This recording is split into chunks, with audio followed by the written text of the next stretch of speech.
Hey, everybody. It's Crystal O'Connor with Bullet Talk Radio, and it is so nice to be with you again on one other fine Sunday evening. It has been still crazy. I'm still trying to catch up from the Great American Outdoor Show. I guess that's what happens when you disappear for a week and you just gather so many pictures and so much audio and so much stuff in your brain and so many contacts. And then you come home and you still have work and you still have a life and you still have a child and you have so much stuff to cover. And it's just like, oh, so many notes. Holy cow.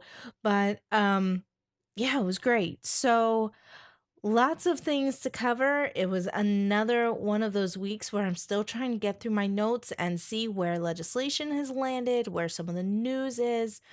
And honestly, folks, there's just so much stuff.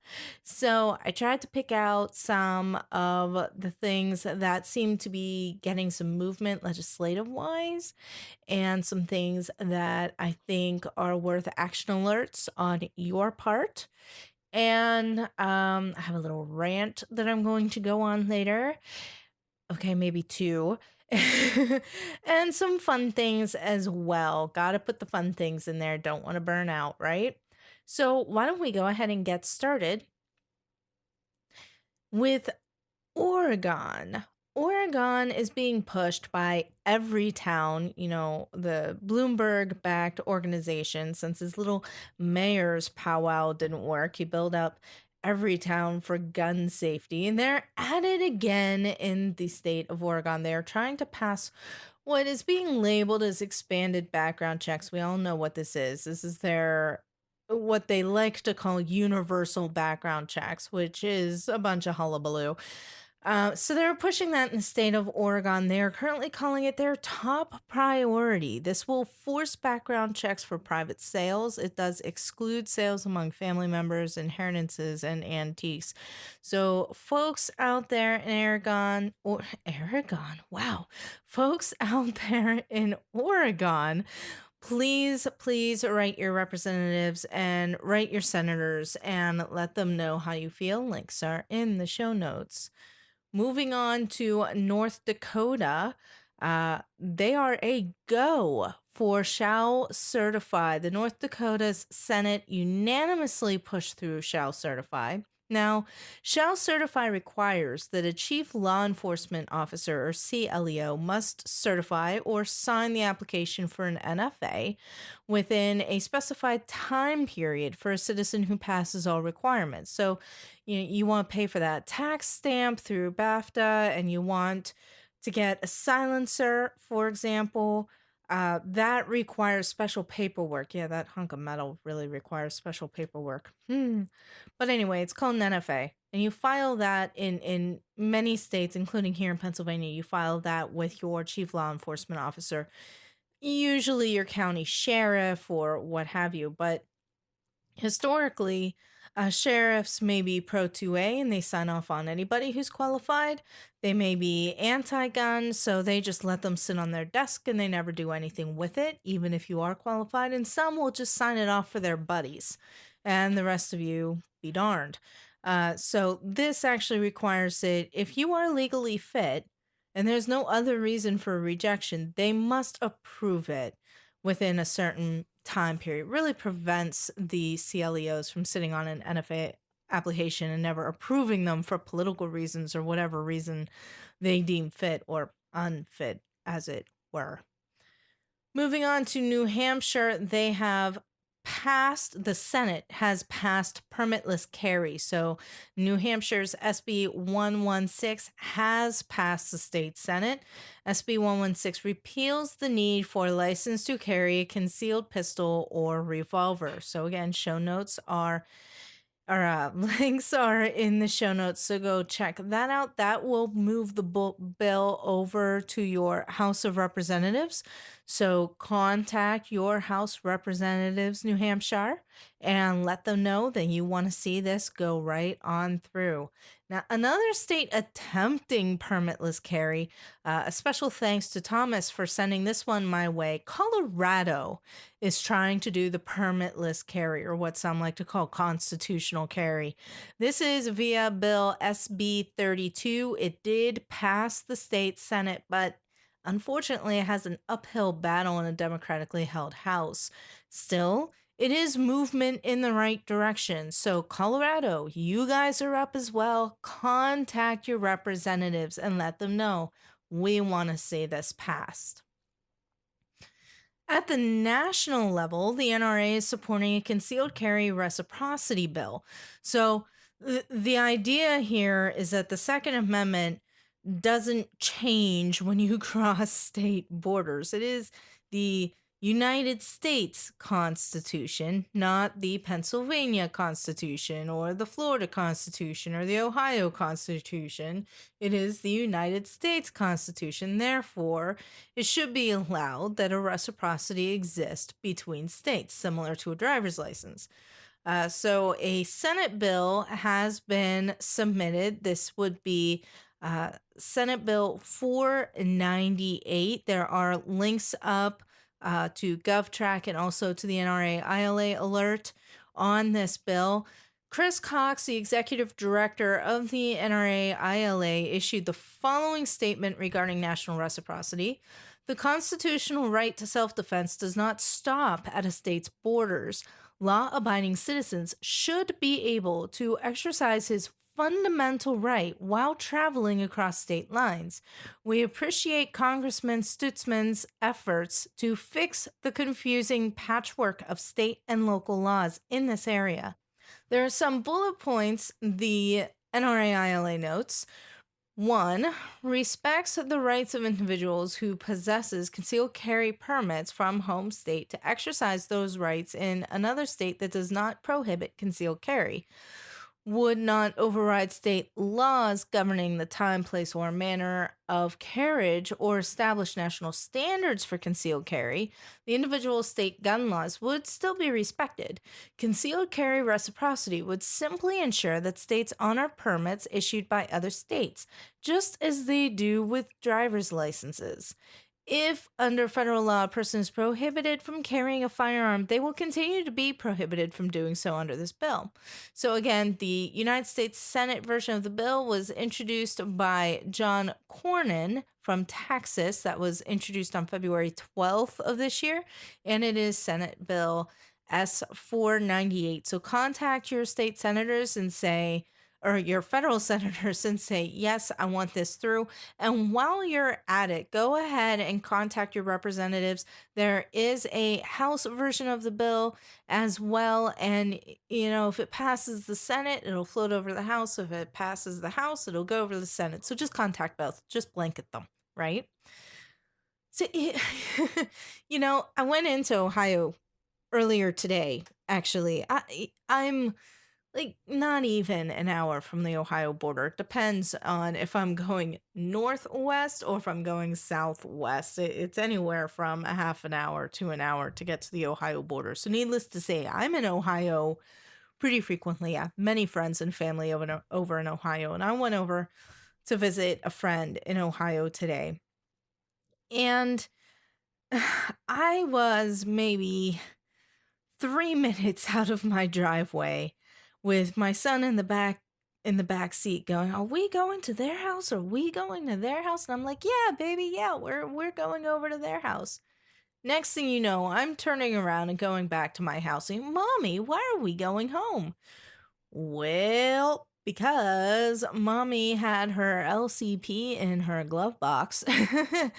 And I know that Ohio has changed around some of those laws with regards to how they handle reciprocity, but I'm not 100% sure. I haven't checked up on it lately. Not 100% sure if that's gone into effect yet. And I didn't want to risk that traffic stop. So I had to turn around and come back home and put my gun in the safe and then go back and hit the road. So not only was I unable to carry and perform my constitutional right and be sure that I was armed so that I could protect myself and my son while on a road trip, but yeah, had I not remembered, I do often have my LCP in my glove box, and had I not remembered that it was there, and I'd have gotten pulled over for a traffic stop, man, I could have been in a world of hurt. Have you guys seen some of those stories coming out of New Jersey? Now, I know Ohio's not as rude as New Jersey, but the point remains it's that simple.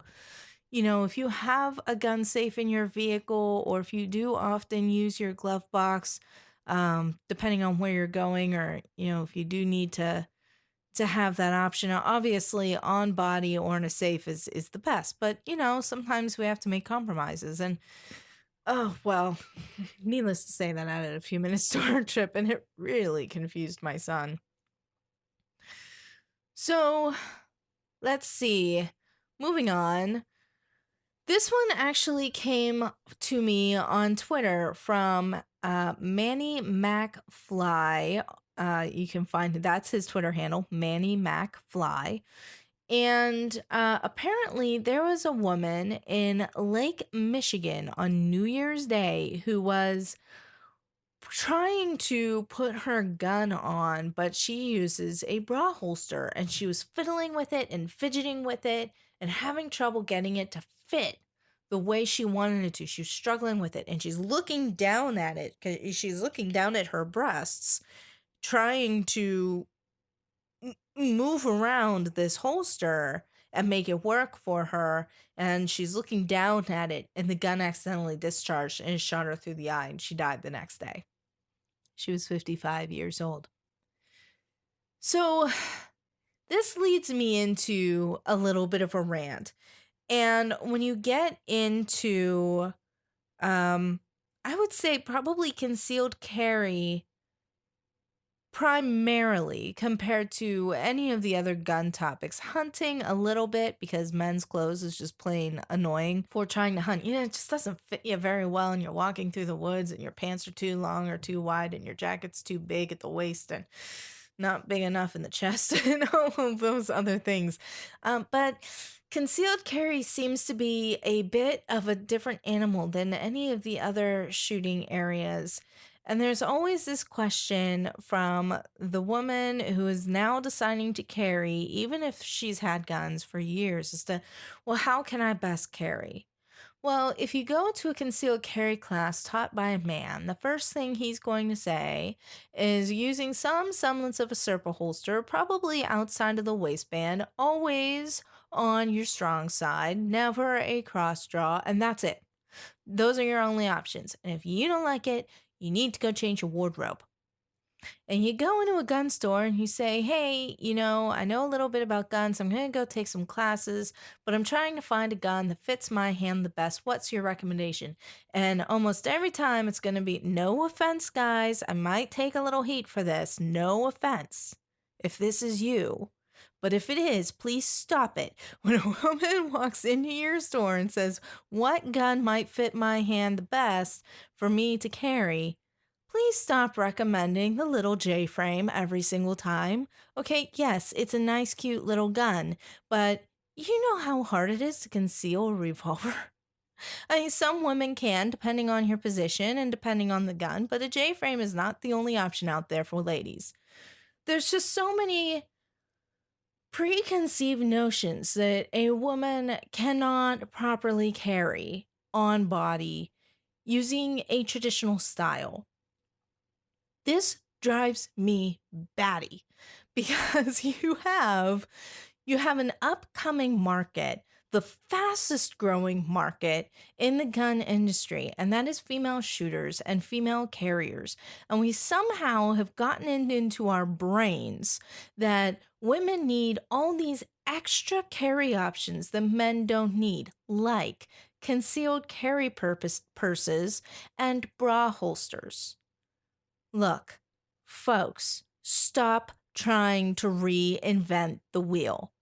Off body carry is not safe. Now, I've ranted about this before, and I'm just going to be blunt about it at this point. Don't do it. It's not safe. If it's not locked up in a safe, in a glove box, or on your hip, or on your body, it's not safe. Bra holsters. Now, I did a holster review of the Maryland holster, oh, months ago. That was a written review. It was too difficult to pull off for video, so that was a written review. And let me just tell you something. That thing was the most difficult thing to try to actually configure and put on safely without ever pointing that thing in the wrong direction. And it wasn't comfortable, and it was difficult to prevent from printing. And I've heard similar complaints from women about the flashbang. I personally have not tried the flashbang yet. If I do, it will be with an unloaded gun. I probably won't carry with it. And this story is exactly why. You look at those bra holsters, they aren't safe. There's no safe way to draw. I know the manufacturer will say otherwise. I know you reach under your shirt and you pull it down and it comes out. That barrel is just a little too close to my lungs and my heart for my liking. And it's never pointing away from the body. It's not pointing down and it's not pointing away from the body. It's always pointing at something.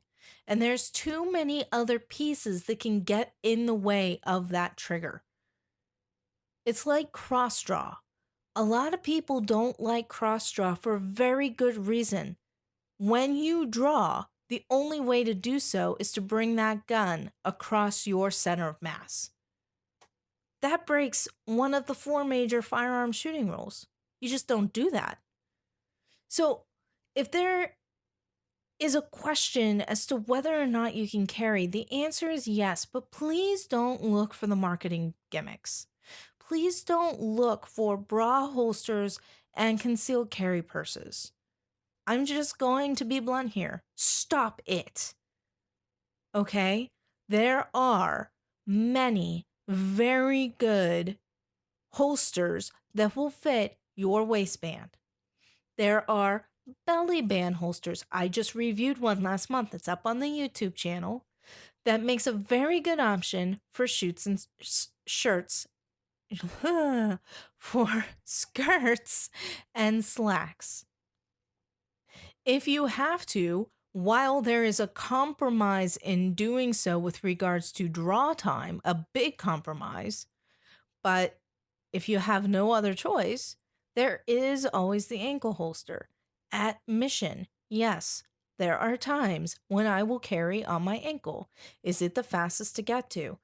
Absolutely not. Is it my most practiced? Absolutely not.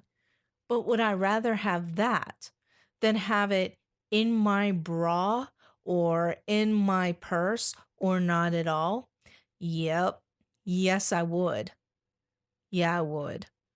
I I just I guess what I'm getting at is there's so many of these different options that are coming out that really are trying to reinvent the wheel to meet a certain market that somehow thinks that things need to be terribly different. No, they might need to be a little bit smaller or a little more ergonomic. And a lot of companies coming out with things like the LCP, like the MMP Shield, like the Bodyguard, love it or hate it, like the Taurus Curve. Those are all smaller, innovative options that make it easier not just for guys to fit a gun in their pockets, but for you ladies to fit a gun on your hip and be able to properly conceal it. And by the way, I was just at Ann Taylor last weekend and I bought me one heck of a really cute black jacket. It will be great in the spring, great in the fall, and great on a more chilly summer evening. And I can wear it over a blouse and it's beautiful and it will happily conceal a gun on my hip. Happily. So there are options. Don't don't reinvent the wheel. Okay? Cuz your life depends on it. That's rant number 1. So I'm about to move into yet another rant, and that's BAFTA trying to ban the M855 round. And this ban it's folks, it's dumb. Okay?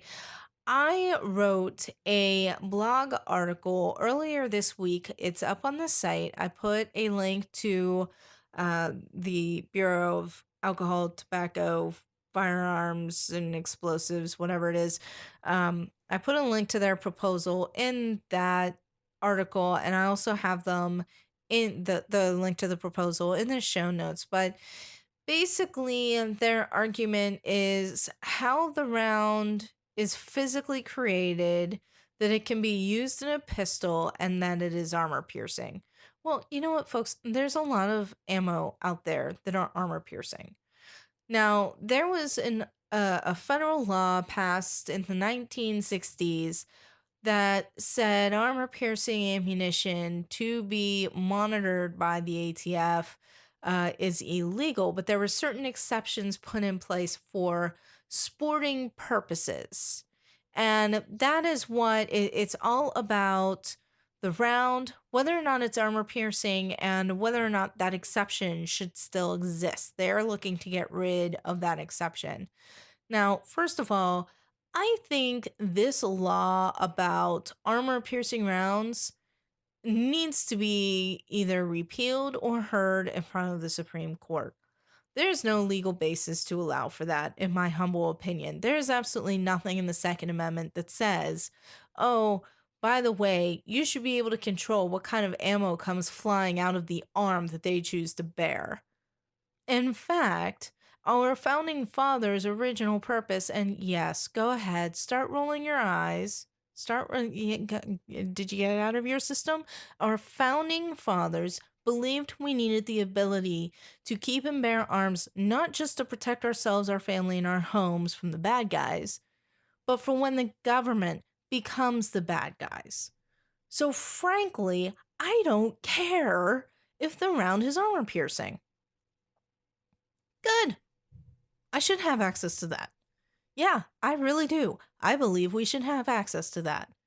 And the ATF is doing the whole, oh, but the police officers, we want to protect the police officers. Look, I have a tremendous amount of respect for our police officers. I really do. My great grandfather was a decorated police officer in downtown Indianapolis, Indiana, back in the 1930s, 1940s. He was a hero. I have an uncle currently who is a detective, who has been a police officer as long as I've known him. He was married into the family, but I've known him since I was 5. And he is a very, very good guy. Pro gun, mind you. I know several police officers, and they're wonderful people. I've never come across a police officer I don't like. I know there are bad cops. That's because we're all human. But, Katrina? Anybody? Okay, so that's my thing about the armor piercing rounds. But, that's neither here nor there. The sporting round concept, again, I have a lot of respect for hunting and outdoorsmen. As you know, I like to get out there myself. But the fact of the matter is, again, there's nothing in our Second Amendment that says, oh, well, you should be able to control all of these things unless they want to hunt with them. Yeah, no. No, that just does not work for me. Now, let's see. This was out of Town Hall. Katie Pavlich writes, a few questions come to mind as this new proposal gets more attention. One, why now? Two, is armor piercing, quotes, 223 ammunition really being used at epidemic rates against our law enforcement officers? The answer is nope. Over the years, pro gun control big city police chiefs have argued that assault weapons are the main firearm being faced by law enforcement officers today. That just isn't true. In fact, when Baltimore County Police Chief James Johnson testified in front of the Senate Judiciary Committee back in 2013, he grossly misled the country when he said his officers were regularly facing this type of firepower on the streets. You folks tell me the last time you heard about some criminal shooting up our police officers using a pistol that can shoot 5.56. I'm not going to say it doesn't exist because it's harder to prove a negative. But pretty much everyone I've talked to and any research I have done, I have yet to be able to actually find such a case. But if they can't ban the gun, maybe, tapping my chin here, maybe they can ban the ammo. Huh. That's an idea. So the NRA-ILA states in a move clearly intended by the Obama administration to suppress the acquisition, ownership, and use of AR-15s and other .223 caliber general purpose rifles, the Bureau of Alcohol, Tobacco, Firearms, and Explosives unexpectedly announced today that it intends to ban commonplace M855 ball ammunition as armor-piercing ammunition. The decision continues Obama's use of his executive authority to impose gun control restrictions and bypass Congress. Yep, Congress. Yeah, seriously, you're irrelevant. I mean, I tell my audience, please write your representatives. And at the state level, it works more, usually. But the federal level, I mean, you guys have basically given up your jobs. So the ATF is accepting comments from the public through March 16th, 2015. Who knows how much weight they'll actually put into reading and listening to the public, but I implore that you try anyway. If you visit my article up on bullettalkradio.com, you will see how to contact them. And also in the show notes, I put how to contact them. And actually, Jerry McCulloch he is amazing, by the way. If you guys aren't watching him, you need to be. His YouTube channel is awesome. He puts out some really great stuff. He's a fantastic shooter, which I would hope that pretty much everybody listening to this already knows that. But man, if I could meet him someday. But he put out a video. The link to the YouTube video is in the show notes under this section. BAFTA is trying to ban M855 and it's stupid. There's a YouTube video link in there. Click that. He actually gets very nitty gritty into how the round is actually built and what the ATF is actually claiming and why the two don't mix. He does it with humor, but he also does it with an expertise that only he can provide. He also provides us all with a sample letter, and it's enough awesome that I put it in the show notes. So it lists how to contact the ATF, and it does give you a sample letter of what to write. And he gives some really good advice, and he's absolutely right. And that is be polite, be respectful, be informed. Do your research and be informed. And then contact them. Contact them. Contact your representatives. Contact both. Okay? Okay, so that's enough of the heavy. Zeev Technologies has released a new match-grade Glock barrel. The source comes from the good old firearm blog. These are new barrels rifled with a broach finish and a proprietary twist rate. They are available in 3 colors: black, bronze, and burnt bronze. They are beauty fuel. The link to the firearm blog post is in the show notes, and they have some pictures of the new barrels. I like Glocks. I do. And as beautifully functional as these barrels are, they sure are pretty. Birthday? Anybody? Maybe you want me to do it as a product review? I wouldn't mind one of those sitting on my Glock 19.